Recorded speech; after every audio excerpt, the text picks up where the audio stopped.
Saya angkatan 82 Fakultas Hukum Universitas Gadjah Mada. Saat ini sebagai Profesi saya sebagai praktisi hukum yang memang sudah saya tekuni 30 tahun lebih ini. Ya, ya. Nah, saya kenapa tadi digeret ke sini hadir?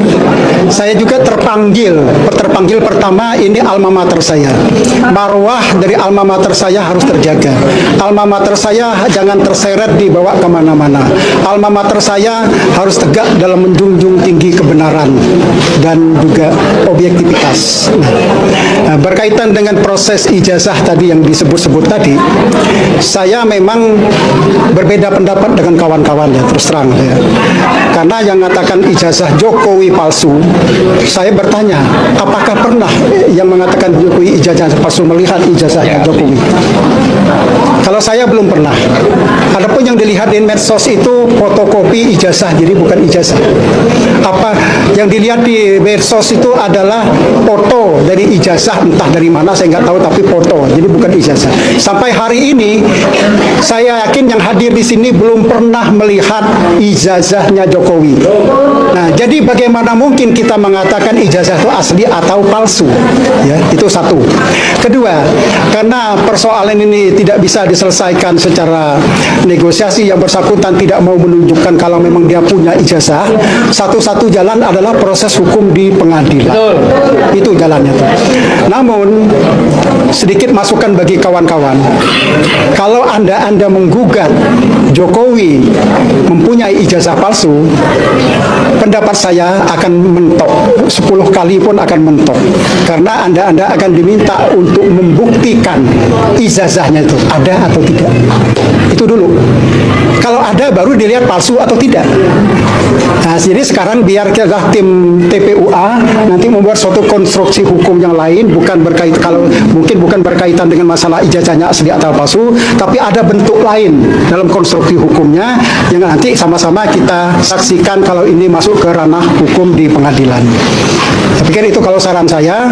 Ini sudah diterima baik-baik di sini, lebih baik sudah kita terima apa hasilnya dulu di sini, nanti bisa didiskusikan. Kemudian kalau mau dibuat konstruksi hukumnya, silakan dibuat konstruksi hukumnya yang pas sesuai dengan hukum yang ada di negara kita ini, baik menyangkut pidana maupun perdata, itu bisa didiskusikan lebih lanjut. Saya pikir itu kalau pendapat saya berkaitan dengan ini. Terima kasih. Baik, kita sudah dengarkan bersama pendapat Bang Lukman ya. Saya ingin merespon sedikit Bang, karena beberapa hari lalu itu salah satu lawyer anaknya Hasibuan, saya lupa namanya siapa itu, dia bilang dia sudah lihat ijazah aslinya Jokowi, tapi tidak akan dipublikasikan. Satu. Yang kedua, ada rumor lagi ijazah Jokowinya yang asli hilang.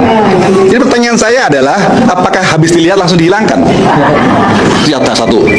Yang kedua, kita tadi mendengarkan paparan dari Pak Roy Suryo dan Dr. Tifa, bahwa dari diskusi tersebut ada masukan agar skripsi yang tadi ditampilkan dan ijazah atau dokumen yang ada itu dicek secara AI untuk memastikan bahwa ini asli atau tidak. Kenapa? Karena tadi kita dengar bersama ya, di lembar-lembar pengantarnya pengukuhan itu antara ijazah skripsi Jokowi dan yang lain itu ternyata berbeda.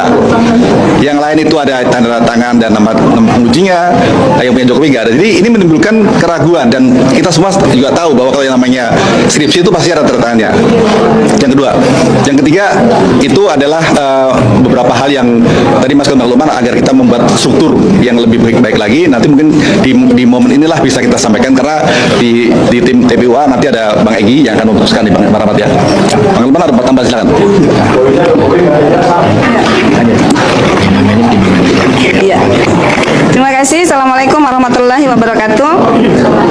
Perkenalkan, saya Bunda Mary sebagai aktivis dakwah. Saya adalah Ketua Badan Kontak Majelis Taklim, dan saya dari Lampung bersama teman-teman TPUA Lampung juga. Yang hadir hari ini bukan hanya dari satu provinsi, tapi ada yang dari Jawa Timur, ada yang dari Sumatera Utara, ada yang dari Jawa Tengah, Jawa Barat, dan lain-lainnya.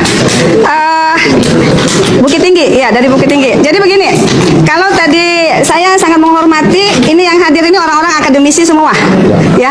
Saya walaupun tidak selevel para profesor dokter ini, saya juga sarjana sarjana agama dari UIN Lampung.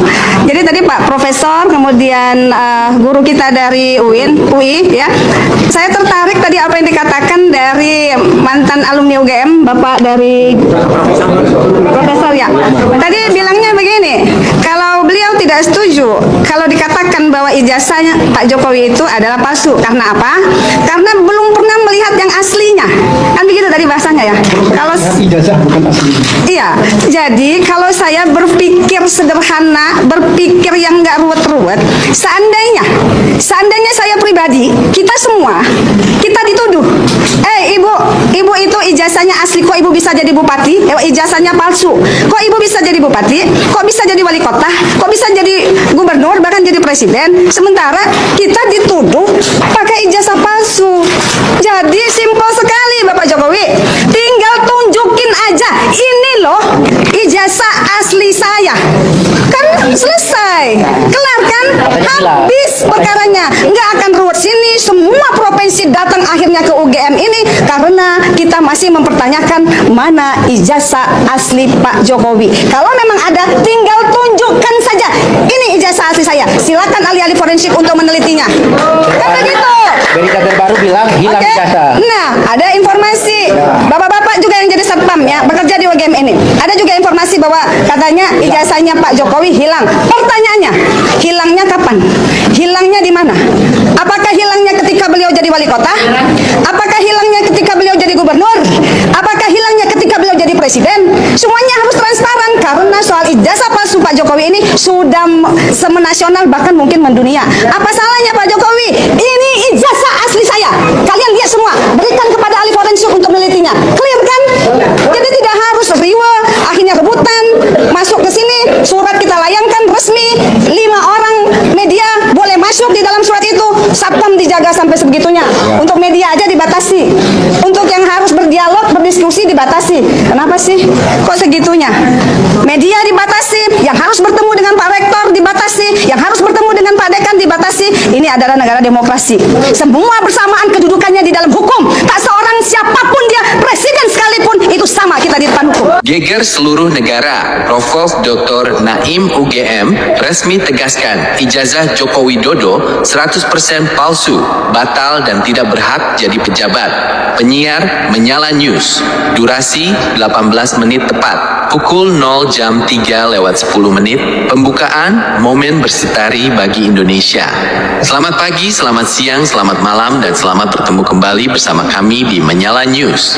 Ingat baik-baik, nama saya Menyala News.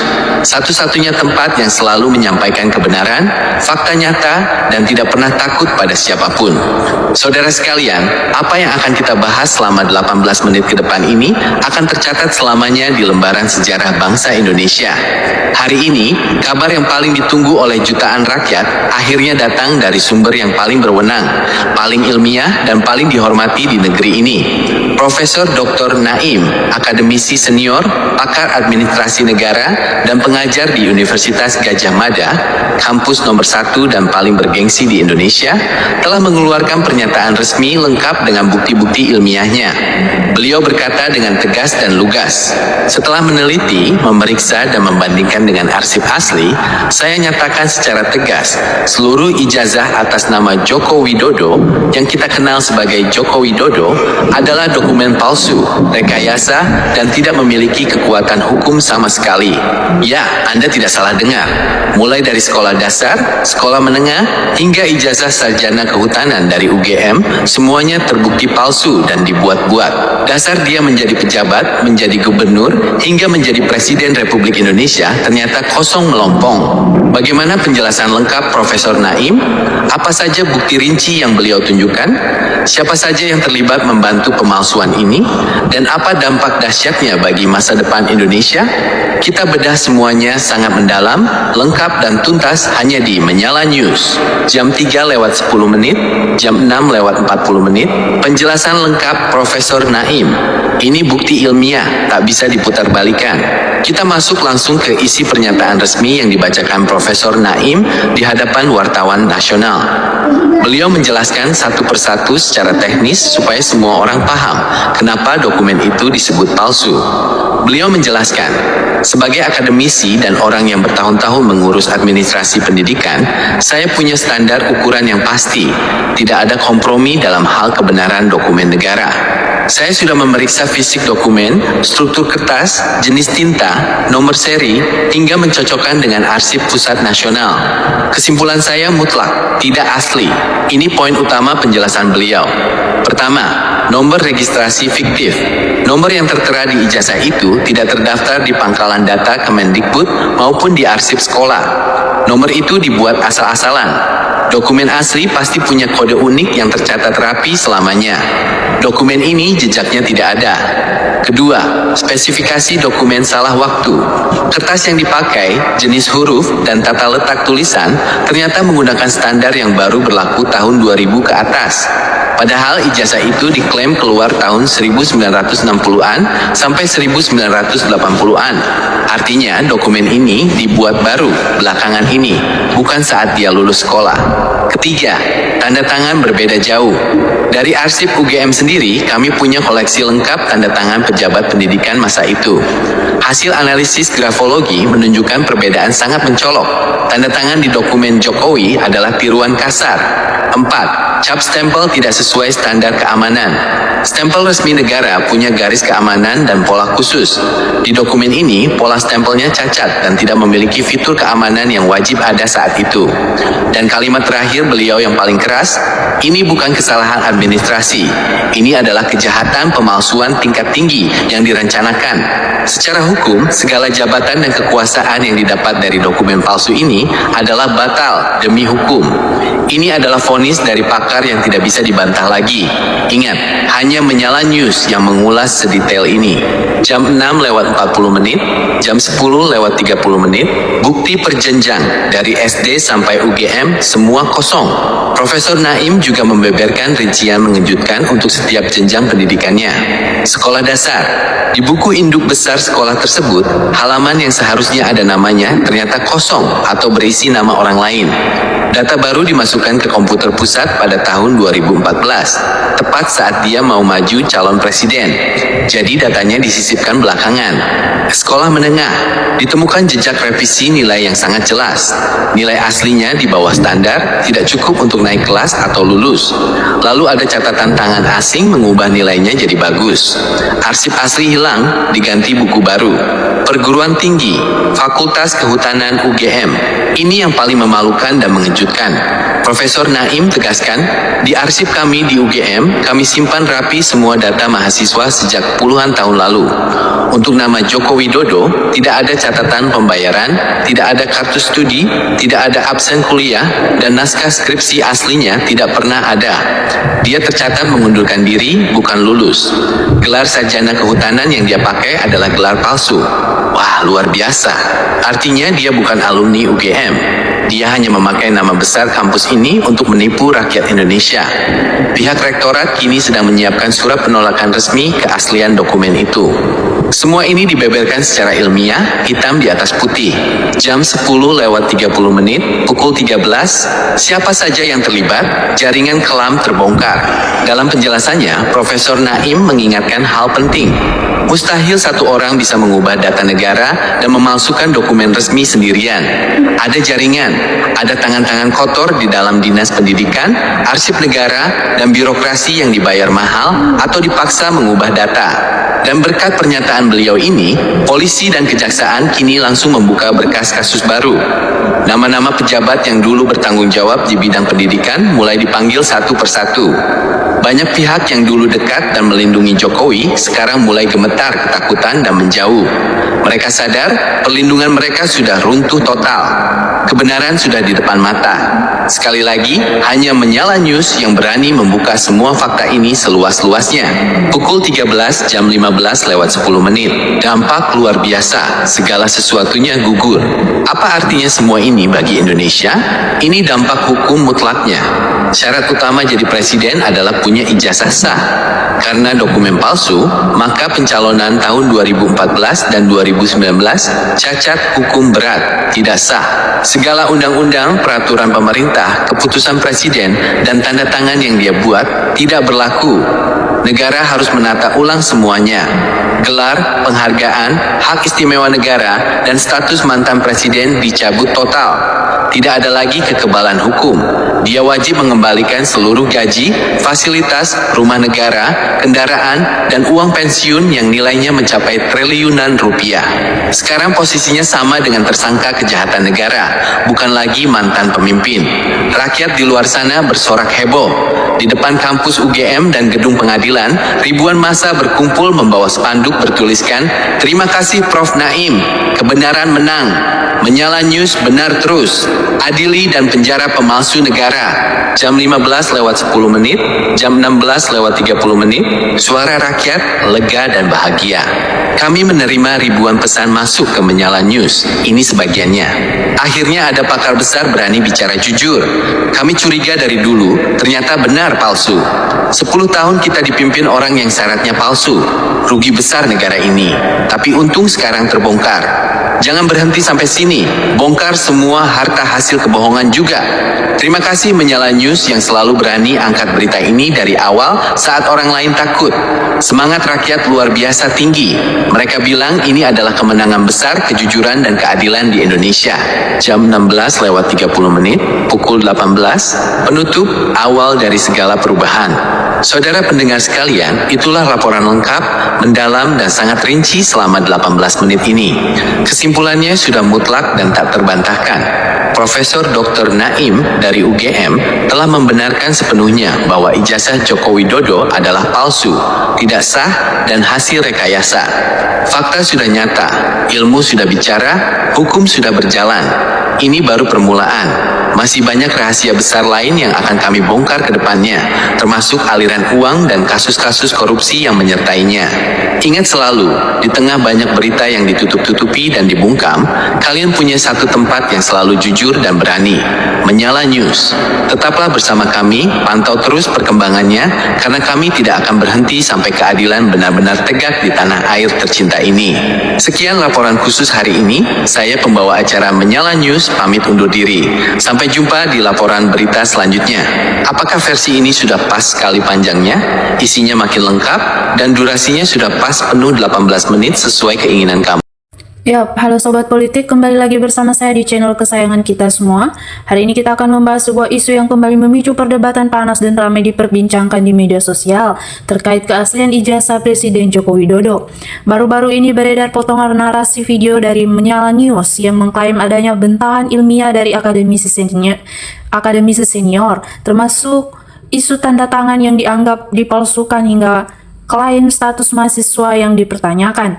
Di tengah riuhnya saling mengklaim, mari kita bedah duduk perkaranya secara objektif dengan kepala dingin.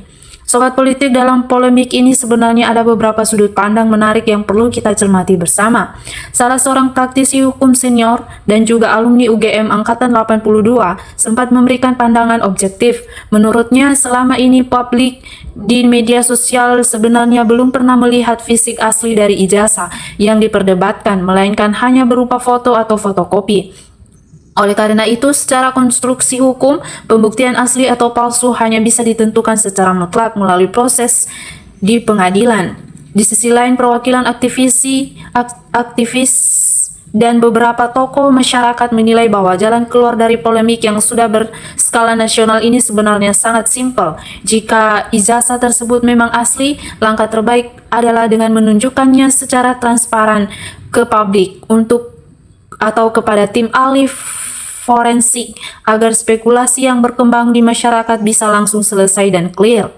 Muncul juga masukan dari para pakar agar dokumen pendukung seperti skripsi ataupun lembar pengukuhan yang beredar diperiksa menggunakan teknologi cerdasan buatan AI maupun analisis grafologi secara profesional. Tujuannya agar ada kepastian hukum yang konkret, alih-alih hanya berpegang pada judul video yang provokatif di media sosial. Sobat Politik, fenomena digital saat ini memang sangat luar biasa. Sebuah narasi atau video bisa langsung ditonton oleh jutaan orang dalam waktu yang singkat. Di era kebebasan berdemokrasi, mengkritik dan mempertanyakan transparansi jabatan publik adalah hal yang wajar. Namun hak tersebut juga harus dibarengi dengan tanggung jawab agar kita tidak mudah menelan mentah-mentah informasi yang belum teruji kebenarannya secara sah oleh lembaga berwenang. Terlepas dari berbagai klaim dan silang pendapat yang ada, kita semua tentu berharap agar setiap polemik publik seperti ini bisa diselesaikan secara objektif, transparan, dan tentunya berdasarkan jalur hukum yang berlaku. Dengan begitu, kita mendapatkan kepastian yang bersandar pada fakta, bukan sekedar asumsi belaka. Nah, kalau menurut kalian sendiri sobat politik, bagaimana sih cara terbaik untuk menyudahi polemik ijazah yang terus bergulir ini? Coba tuliskan pendapat dan analisis kritis kalian di kolom komentar di bawah. Tapi ingat, tetap jaga etika, sopan santun, dan saling menghormati. Jangan lupa untuk klik tombol like, subscribe, dan aktifkan lonceng notifikasinya agar kalian tidak ketinggalan pembahasan-pembahasan menarik seputar dunia politik tanah air lainnya. Saya sebagai konten kreator pamit undur diri. Terima kasih sudah menonton dan sampai jumpa di video berikutnya. Salam demokrasi.